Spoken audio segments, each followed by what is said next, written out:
Hello viewers, কেমন আছেন সবাই? আশা করি সকলে বেশ ভালোই আছেন।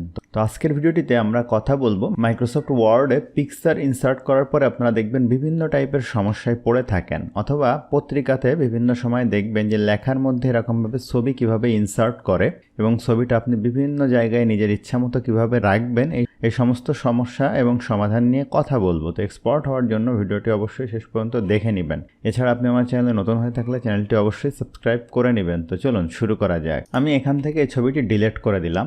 ধরুন এইটা আমার একটি মাইক্রোসফট ওয়ার্ড ডকুমেন্ট এবং এখানে আমার কিছু টেক্সট রয়েছে।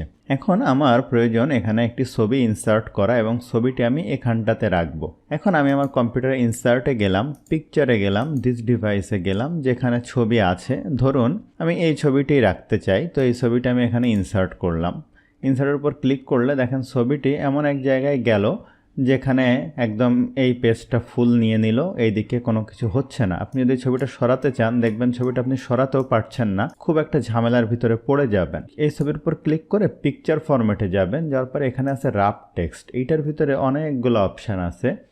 যেমন আপনি যদি এখানে দেন বিহাইন্ড টেক্সট, দেখেন কি হয়। এই যে টেক্সটের পিছনে দেখেন আপনার এই ছবিটা চলে গেছে। খেয়াল করছেন, এই ছবিটা এখন টেক্সটের পিছনে আছে, উপরে কিন্তু টেক্সট, পিছনে ছবি। মানে আবারও ক্লিক করে আপনি যদি বিহাইন্ড টেক্সট থেকে দেন ইন ফ্রন্ট অফ টেক্সট, তাহলে এই ছবিটা আসবে এই লেখার সামনে। খেয়াল করেছেন? তাহলে আপনি কিন্তু সরাতেও পারছেন, দেখেন ইচ্ছা অনুযায়ী যে কোনো জায়গায় সরাতে পারছেন। একইভাবে এখানে আছে টপ অ্যান্ড বটম। দেখেন টপ অ্যান্ড বটম দিলে কি হবে, আপনি যদি ছবিটি এভাবে রাখেন তাহলে ছবির উপরেও দেখেন কিছু লেখা থাকবে, নিচেও কিছু লেখা থাকবে। এরপরে রয়েছে থ্রু।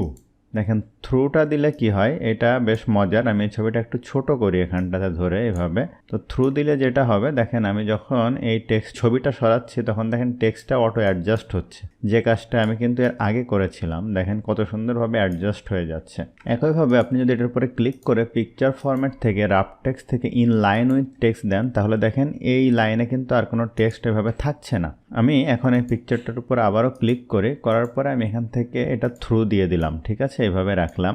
এখন যদি এই পিকচারের আপনি কোনো বর্ডার অ্যাড করতে চান, এই যে পিকচার বর্ডারে গিয়ে যে কোনো একটা কালারের বর্ডার এভাবে আপনি অ্যাড করতে পারবেন। যে বর্ডারে যদি হোয়াইট বাড়াতে চান এভাবে বাড়াতে পারবেন, ঠিক আছে। অথবা এই পিকচারে বিভিন্ন রকম ইফেক্ট চাইলেও আপনি দিতে পারবেন। দেখেন এই যে বিভিন্ন রকম গ্লো ইফেক্ট, শ্যাডো ইফেক্ট দেওয়া যায়, তো সেটা নিয়ে আমরা কথা বলবো না। তো এই যে থ্রু যে অ্যাড করলাম, আরেকটি ছবি আমি দেখাই। যেমন আমি ইনসার্টে যাই, আবারও পিকচারে যাব, দিস ডিভাইসে যাব। দেখেন এই ছবিটা আমি এখানে ইনসার্ট করলাম। এই যে আবারও ঝামেলা হলো, এটার উপর ক্লিক করে আমি রাফ টেক্সট থেকে দিলাম থ্রু, দেওয়ার পরে ছবিটা এখানে চলে আসলো। এখন যদি ছবিটা ছোট করে এইভাবে রাখি, দেখেন কত সুন্দরভাবে অ্যাডজাস্ট হয়ে যাচ্ছে, যেমনটা আমরা পত্রিকায় দেখে থাকি। কিন্তু এটার জন্য একটা কন্ডিশন আপনাকে ফুলফিল করতে হবে, এই ছবিটা কিন্তু ট্রান্সপারেন্ট ব্যাকগ্রাউন্ডের হতে হবে, অর্থাৎ ব্যাকগ্রাউন্ডলেস।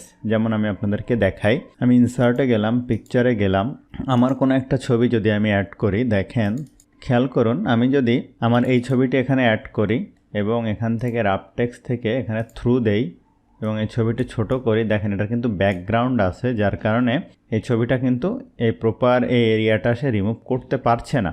তাহলে ব্যাকগ্রাউন্ড আসলে আপনি কিভাবে রিমুভ করবেন? মাইক্রোসফট ওয়ার্ড দিয়েও আপডেট ভার্সনগুলোতে অনেকটা করা যায়। এটার উপর ক্লিক করে দেখেন যে রিমুভ ব্যাকগ্রাউন্ড দিলে এইভাবে সে একটি দেখেন এরিয়া ধরে নিয়েছে। যদি আপনি এখানে দেন হচ্ছে মার্ক এরিয়া টু কিপ, এখানে একটু চুল নষ্ট হয়ে গেছে, ওইটা সে কিপ করবে, এইটুকু কিপ করবে, ঠিক আছে। আবার এখানে আছে মার্ক এরিয়া টু রিমুভ, দেখেন এই এরিয়াটুকু রিমুভ করতে হবে তাকে, এখানে একটু রিমুভ করতে হবে। এখন যদি আপনি বাইরে ক্লিক করেন তাহলে দেখেন এটা কিন্তু ব্যাকগ্রাউন্ড রিমুভ হয়ে দেখেন সুন্দর হয়ে গেছে। অথবা এই কাজটা আপনি অন্যভাবেও করতে পারেন, সেটা হচ্ছে একটা ওয়েবসাইটে যাবেন, যার নাম হচ্ছে রিমুভ বিজি। এই ওয়েবসাইটটির লিঙ্ক আমি ভিডিওর ডেসক্রিপশানে আপনাদেরকে দিয়ে দিব। এখানে গিয়ে ছবি আপলোড করবেন, যে ছবিটার ব্যাকগ্রাউন্ড আপনি রিমুভ করতে চান।